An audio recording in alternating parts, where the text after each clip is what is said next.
Hola guys and girls, and welcome to a new kind of video. We got finally some deck opening content for the channel, and yeah, the main reason why we had to wait for that so long, I had it planned already, like right away when I got my display of Mass Mutation to make like deck opening content and stuff like that. But of course I'm from Germany and the decks were in German, and while recording I noticed it's like pretty awkward to look at the German cards and then me trying to come up like what is the translation of this and stuff like that. And I was not satisfied with the resulting video, and so I decided to scrap that, just open all of my decks and then make some gameplay content with them, since yeah, decks of Keyforge and Crucible of course show you the decks in English. So we can go from there. But now, as you can see, these are English decks. It says here ready to play. It doesn't say anything in German because I ordered another display, but this time with English decks. And yeah, what I try to do right here in these kind of videos is we're gonna open two decks. That's why you see two in front of you right here. And then we're gonna have a little game. Like we're gonna open them, we're gonna look through them, and then we are gonna check or make a decision on what is the better deck, or to make it in more realistic terms, like to actually have value out of that. We're gonna look at the acces score, and after that we are gonna make two gameplay videos with them and then see both, like what is the better one acces wise. I'm not gonna scan it in this video. I will leave the acces scores in the description, but just looking through the cards, make an estimation, okay, what does this score for this, what is the score for this, and after that having two gameplay videos as separate videos and see which performed better there as well. So we're gonna have some fun with this, not just gonna look through the decks. I want to add like at least something in addition to just looking through them and see what enhancements we got, and I thought that could be a fun idea. But yeah, that's basically the whole idea of this kind of video. If you enjoy, if you like this kind of content, of course leave a like and all this good stuff. And yeah, let's just hop right in. Let's open the first one and see what we got. I'm already not a fan of the English ones because they have these thingies here on the side to open them. I like the Germans more because then you can just open on the bottom and then get right to your deck. This is like getting more difficult, and I think they don't have the wrapper thing as well. So we have to do this, we have to do this, we have to like kind of, I'm sorry if I'm making this a mess, but yeah, we can see already we got Logos, Saurian and Sanctum. Saurian and Sanctum in the same house, usually always a good sign.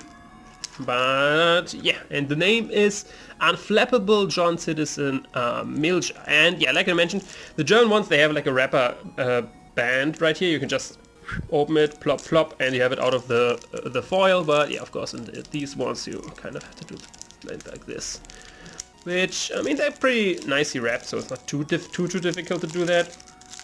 But yeah, this is the deck. Of course, the most bottom card is the Archon card. I'm not going to show this on screen, so then people can scan it and check the acces score themselves. And yeah, kind of don't want to do that. And of course I would see the deck list, which we are now looking through the deck. So yeah, let's flip it down, and we do start with let's see, that's the middle. Tertiary, destroy 1/3 of all enemy creatures and 1/3 of all friendly creatures, rounding up each time, gains an extra Aember. And yeah, some fun board wipe, kind of. It depends a lot on the state of the board, how effective it's going to be. So it's a fine card, but yeah, of course not too impressed yet. Then we got Senator Quintina. After creature reaps, exalted. Can be nice, obviously, since the opponent, if he has a big board, you just put it down, then the opponent doesn't really want to reap, since he doesn't want to exalt stuff. But of course it works for you as well, so you need to be careful with that. Now you do have the Saurian Egg. It's actually the first time I have a deck with the Saurian Egg, which is kind of fun. 1 power, 5 armor. Saurian Egg cannot fight or reap. It has an extra Aember symbol as well. Omni, discard the top 2 cards of your deck. If you discard a Saurian creature this way, put them into play ready, give them 3+1 power counters and destroy the Saurian Egg. So yeah, so far we can get a buffed up Quintina, which yeah, we usually don't want, since Omni effect. You prefer doing this in a different house, and then you get this and then you can't reap anymore, or at least you don't want to reap anymore. But yeah, then we got the Dark Centurion, so we will have at least 2 capture symbols in this deck, and yeah, action ability, move 1 Aember from a creature to the common supply. If you do, ward that creature. So pretty nice action effect for Saurian for sure, since yeah, we are gonna exalt a lot, and then we can remove that and ward in the same process. City State Interest, nice. Aember control, of course. Each friendly creature captures 1 action card right there, like seeing that. Then we got Sagittarius Gaze, with which is of course not enhanced, but has the extra Aember symbol, enhanced damage icon in the deck, and exalt a damaged creature. We would love to see the damage icon actually in Saurian, because then this card is a bit stronger. I mean, the best would be having it on itself, but obviously you want to damage something and then exalt it in the same turn, so would love to see the damage icon in Saurian. And we do have 2 of those. So yeah, so far no damage icon on anything though, and we do have Practice Ludo though. He's a staple basically for any Saurian deck. If you have a Saurian deck, you would have at least 1 Ludo, so they get the destroyed effect right here. Each friendly creature gains destroyed. Move each Ember from this creature to the common supply, so every time you're exalting and Ludo still in the field alive, they're not getting the Ember if the creature is destroyed, it's getting to the common supply, which is very important.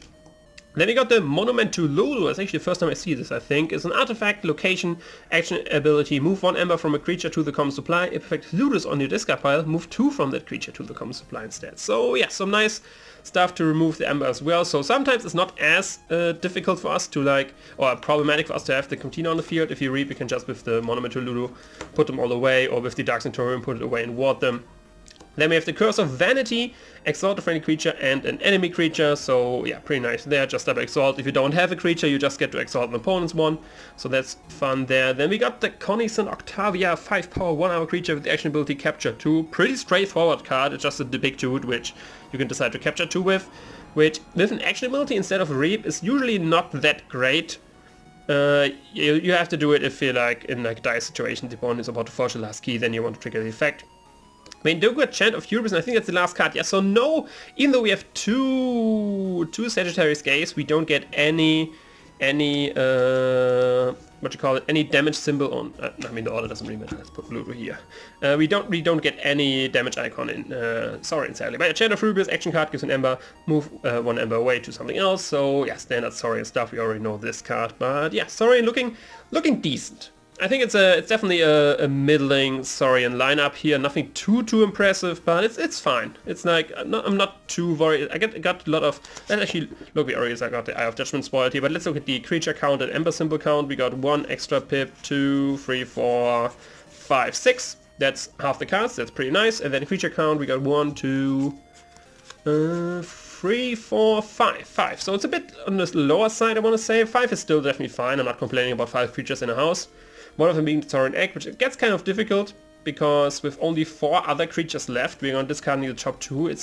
Sometimes you're not going to get the creature, you're just discarding other stuff, but it still gets you through the deck. So yeah, like I said, fine Saurian part for sure, but not very insanely impressive. But I'm content with that. Let's look at the other houses now. We got the Eye of Judgment in Starline, Sanctum, of course. Artifact is an extra Ember. Purge a creature from a discard pile. This can be very useful for stuff like Relentless Creeper and all this good stuff. Like all the creatures that have like insane amount of enhanced symbols on them, you're just going to purge them and they're not going to come back in the deck. So I'm a fan of Eye of Judgment. And there we have our first enhancement symbol of the deck. Call to action, ready each friendly creature with a damage icon. So no real synergy there, we just get to deal damage and ready everything. So not complaining about that. Now of course we want a high amount of knights in this deck. So let's hope we can get that. I'm not a fan of seeing that, because obviously if you have an angry mob, you know you have multiple angry mobs and they're not knights, so this call to action might not hit a lot of creatures. But we have an angry mob at least with damage icon, so we can draw that. We actually angry mob with draw icon. Okay, so that's pretty fun because you can draw the other angry mobs and get the icons going. Another angry mob with a capture icon, so we already have like 3 icons there. And that's it, 3 angry mobs, but all of them have a symbol. So that's I'm not really sure like how to evaluate this. I'm personally not a fan of the angry mob itself. It's 3 is fine, it's not too many, and they all are enhanced, so you are gonna draw the angry mobs and get the enhancement symbol you need the most at the current moment. So I think that's fun, having like 2 of each. That's a pretty fun combo. I'm definitely looking forward to that. Then we got the Grey Rider, of course, staple for Sanctum as well. Deploy effect lets you play, fight, reap. You may ready and fight with a neighboring creature. By the way, if you didn't read it by now, before fight you may discard cards from the top of your deck until you discard an angry mob or run out of cards. If you discard an angry mob, this way put it into your hand. So that's why I said they look for each other out, so that's why the triple symbol could be pretty fun. But yeah, Grey Rider. So far no knight yet. Oh goddammit, Spy Alice is just a human. Why is he not? You wearing armor. Goddammit, why are you not a knight? But yes, play, capture 2, so some nice straightforward Ember control there. 2 power, 2 armor, not too shabby. But he's not a knight. I don't get why you're not a knight. There we finally have 1 knight at least. We got Lieutenant Governal. After you fight with a creature, Lieutenant Governal captures 1. So we get at least 1 knight. Never mind, we got 2. Lieutenant Governal a second time, and yeah, just helps you with the fighting. We do have the the Angry Mob, which likes to fight, the Grey Rider, which gives creatures to fighting, so potentially this guy can capture a lot, especially with 2 on the field. We got the Fangs of Scizor, which are cool. I think the strongest creature we have. I mean, we have more on the stronger side with Sword and Sanctum. We have like 5 and 4 power creatures, but with the gigantic creatures, this is of course pretty nice.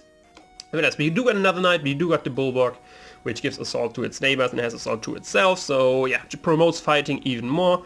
You got the Ardent Hero. These are the knights I like to see. I love the Ardent Hero. Has taunt and cannot be dealt damage by mutant creatures or creatures with power 5 or higher. So a very nice shield for all your creatures on board. So that leads us to 4 knights, and that's now we can Logos of course the next. We already got spoiled the 1 card there, but yeah, going through Sanctum again, creature count, we get 1, 2, 3, 4, 5, 6, 7, 8, 9 creatures, 3 action cards. Call to action with 1, 2, 3, 4 knights. That's not, like I said, these 5 creatures, I mean, I'm a fan of these 2, but these Angry Mobs could have been creatures. But I'm looking forward to like how this actually, like Angry Mobs with acces symbols, how this can perform overall.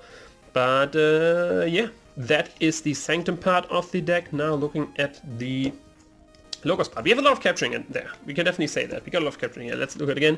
We do have the Governors which capture a lot. We do got Spire Knight which captures Aember. We do Angry Mob which captures Aember. And never mind, we don't have that many captures. I think I don't know why I thought we have a lot. But either way, we do have a decent amount of capture. Let's say it like this. Now looking at Logos part. Logos of course being my favorite house. I'm excited to see what we got there. And of course we got already spoiled the Odd Claude. Action ability, if your opponent has an odd amount of Aember, steal 1. 5 power creature, rather more on the stronger side, and yeah, gets you to steal 1, which can be nice. Then we do got a Cyberclone. Okay, this is some nice board control, not board vibes. Obviously it only purges 1, but you get to purge another creature. Until Cyberclone leaves play, it has power equal to the purge creature's power and gains the creature's armor, keyword, and traits. Sadly, you don't copy the abilities, you just copy their traits and stuff like that. But it's still nice, like if you can get to purge a genetic creature, you have like a 20 power Cyberclone sitting right there. But yeah, mostly used for the just board control purging stuff. The getting the power and stuff like that. Like if you would get the abilities, the card would be awesome. It's basically like the Mimic Gale but in stronger. But yeah, some nice board control I want to say. So then we got Research Smoko, destroyed, archives at the top of the deck, pretty straightforward. Not too shabby there. Then we go to a Positive Bolt with an enhanced capture icon, deal 3 damage to a flanking creature, deal 1 damage to his neighbor, deal 1 damage to the second creature's other neighbor, so you deal 3 to 1. And yeah, you got to capture 1 as well, which is a bit, depending on the board state, like a very niche scenario, that can be anti-synergistic, since the opponent doesn't have creatures, but you have to choose your own. And then you capture something on your own, maybe it dies, so yeah, it's fine, like it's not too bad, but nothing too great. Then we got the Novo Dynamo. I like this card a lot, since once he's on the field, the opponent has always be scared of you having 5 Aember, since at the start of your turn you may discard a Logos card from your hand, if you do, or archives if you do gain 1, otherwise destroy a Novo Dynamo. At the start of your turn, that means that happens before the Forge Key step, so if you have him on the field, you get to discard 1 of your cards, you gain an additional Aember, you maybe get to 6, boom, you get to Forge a Key. So I like him for that. And of course he's a strong boy, 8 power 2 armor, nothing to scoff at there. Mutagenic Serum. Now I want to go through and see how many mutants we have. This is a very great, I love this artifact in this set because there are so many mutants, so you can use that many creatures. It has Omni as well, so it doesn't have to be Call Logos and then you get to use all the stuff. It can be anyhow, so very not very flexible card, that's one to say. Forge Compiler. After your opponent forges a key, destroy Forge Compiler and watch each friendly creature. Early in the game can be very useful depending on the board state. If you know you can't prevent the opponent from forging, you just flood the board with creatures and at least they all get warded, so pretty nice there. Then we got the Fission Bloom. I think so far we do have the Position Bolt with 2 enhanced icons, so doubling that could be nice because Fission Bloom is an artifact with the ability action. The next time you play a card, this turn, resolve each of the bonus icons an additional time. So far we could trigger Mutagenic Serum twice or the Positron Bolt, that we don't have anything with symbol. Then we do have Bouncing Death Quark. In this deck we don't have any Q-Max or something like that. We don't have really anything that wants to die. So yeah, it's fine. It's fine, but not too impressive with this deck. Then we got Electric Incredulity.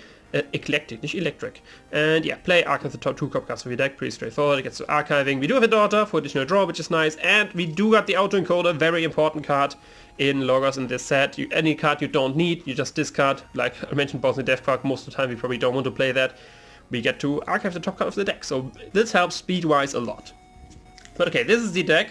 Let me just count the mutants again. Let's first creature count in Logos. We got 1, 2, 3, 4, 4 creatures, and Aember symbols extra 1, 2, 3. So yeah, Logos is not that, you won't getting a lot of Aember out of Logos most of the times, but you are gonna draw at least something, you're gonna archive a lot. Stuff like that, but yeah, let's see how many mutants we actually have. Richard Moko, fun fact, is a mutant, even though he's not from the set. We got the Odd Clawed, that's 2, 3, 3 so far, 3 mutants. Is 3 mutants all we get? It seems, oh, 4, we got the Dark Centurion. 4 mutants, so not too impressive, but I guess it's decent. But yeah, this is the first deck. Now let's look at the next one. We're already at 50 minutes though, so I think I have to speed up a bit because I obviously don't want this video taking too long. But yeah, let's open the other one real quick. I think I just need to talk less about. I have to open it here. I forgot about that. Boom, boom, boom. Open that. What I'm hoping for this display, and some point I want some Sins. I don't have a Sin deck yet. And we do have Logos, Sanctum, and Shadows. Sanctum, I think if you replace Sanctum with this, you have like the triple best, the best houses in this set together. Logos, Shadows, this I think is the best combination you can hope for, in my opinion. Of course, this can differ. Oh, don't want to show you this side of the. Damn it, can you please, why can't you not, why, come on, English decks. I don't know if they're from UK or from America. I think they should be from, oh, in the UK, obviously. So I guess they got printed in the UK as well. And like wrapped and stuff like that. So yeah, please, UK people, introduce the wrapper. This is just a pain. No one needs to deal with that. And there we go. Boom.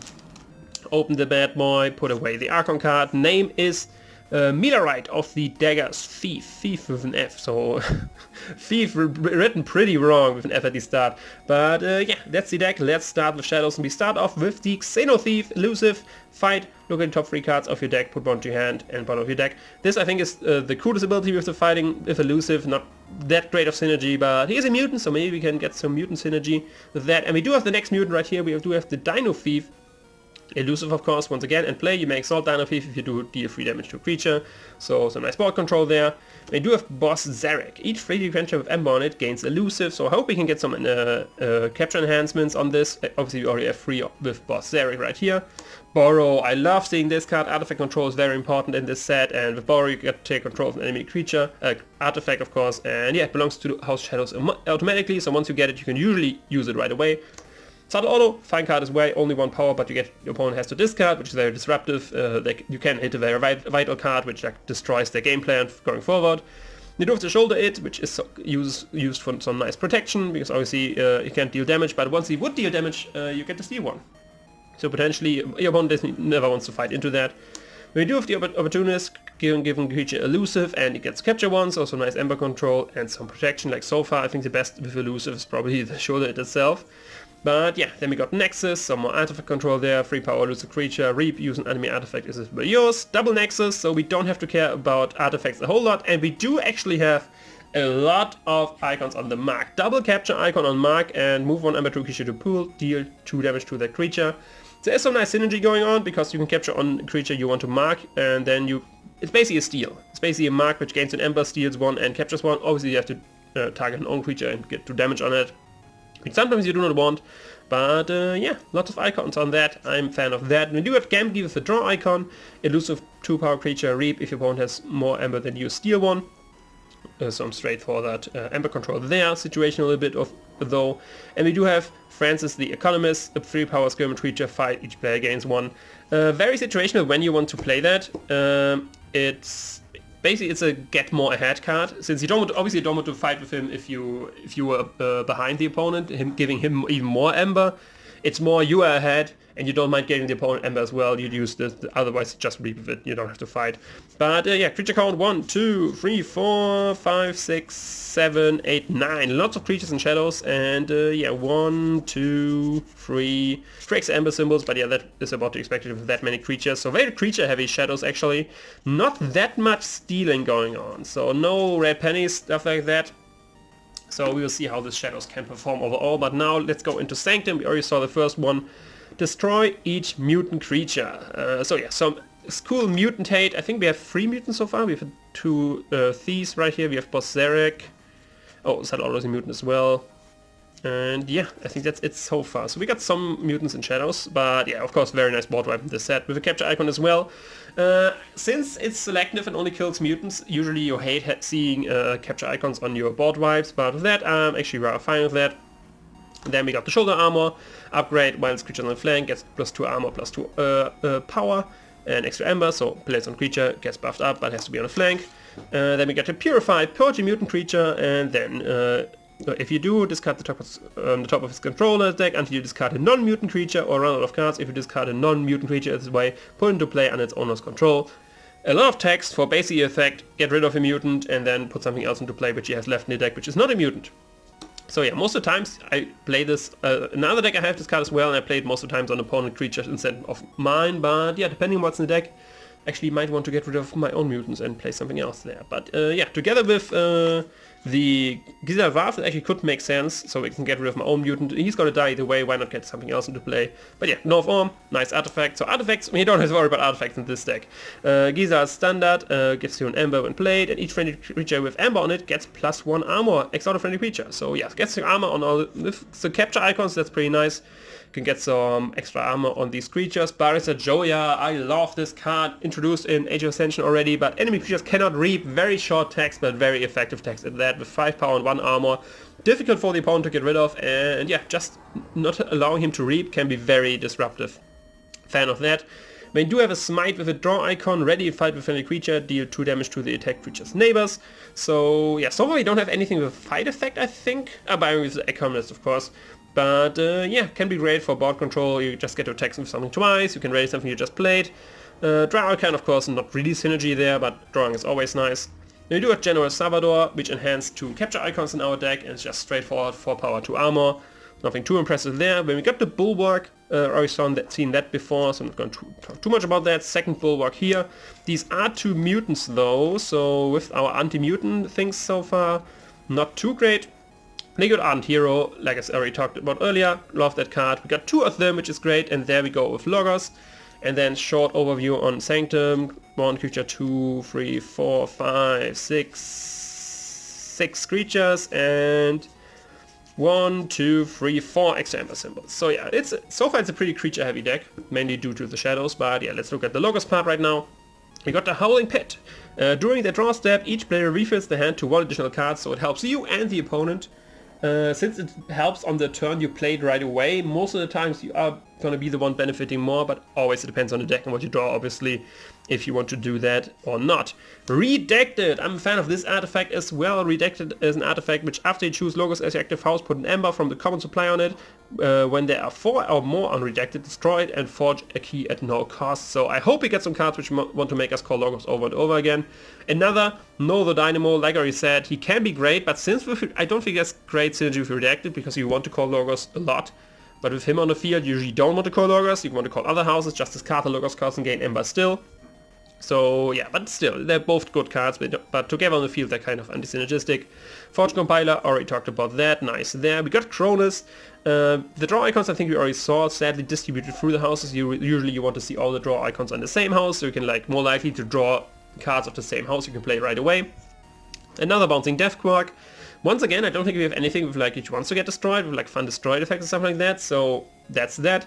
Capture icon on Quixo. Quixo, 3 power creature with skirmish, fight, draw a card. Yeah, the capture icon is nice for Aember control, but no real synergy there. Double Quixo actually, so we can draw a lot by fighting. So these are nice with smite, obviously. Like I said, we do want some fight effects if we have smites, and yeah, this is of course a prime target for that. Diabetic Discharge, deal 1 damage to a creature with 2 damage splash, gets an extra Aember as well. We got 2 of them, so we can distribute a lot of damage. Another daughter, and another autoencoder with a capture icon. So the autoencoder daughter package once again. But yeah, overall, now we have to see or think about what we think the better deck of the 2 is. So yeah, let's. I'm just gonna scroll through this for you again, so you can see what cards are in there, so it can help you make your decision. Double Ardent Hero, Barista Joya, Purify, Gizard's Wrath, Mark with a lot of capture. Obviously the icons on what they are landed is not evaluated in the SAS at least. And yeah, let's go through that again. Autoencoder, Daughter, Mutagen Serum, Positron Bolt, Cyberclone, Phoenix Wizard, Squire, Grey Raider, Angry Mob with a triple. That's a fun thing for sure. I'm a fan of that.